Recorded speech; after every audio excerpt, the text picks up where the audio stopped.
আমি এখনো নামটা বলছি না ভদ্রতা করে। বাংলাদেশের লোক উত্তাল হয়ে যাবে, আমি সেটা চাই না। আমি দেশকে ভালোবাসি।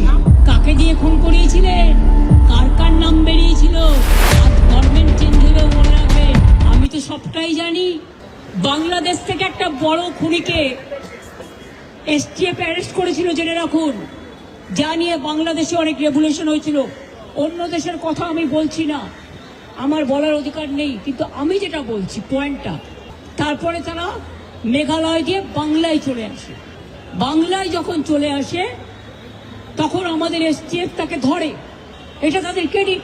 তারপরে হোম মিনিস্টার নিজে আমাকে ফোন করে বলছেন, এতদিন তো কই আমি বলিনি, মুখ করিনি, আজকে অত্যাচারের শেষ সীমায় গেছেন বলে। কারণ এটা জানে, আমি এখনো নামটা বলছি না ভদ্রতা করে।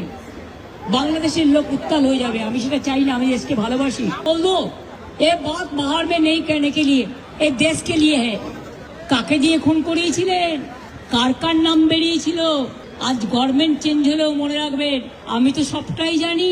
আমার হৃদয়টাই একটা কথা ভান্ডার, তথ্য ভান্ডার, সত্য ভান্ডার। আমি তো সম্পদের ভয়ে কর্মীদের জলে ভাসিয়ে দিয়ে দল ছেড়ে চলে যাব না। আমার তো এক সেকেন্ড লাগতো। আমাকে তো কতবার বলেছে क्या चाहिए, हर कुछ कर देंगे अगर आप हमको मदद करेंगे तो। শুনুন, আমাদের পার্টির একটা নীতি আছে, আদর্শ আছে, দর্শন আছে। আজকে আমার দুঃখ একটাই, যাদের জন্য সারা জীবন করেছি তারা আজকে গদ্দারের সাথে লাইন করছে।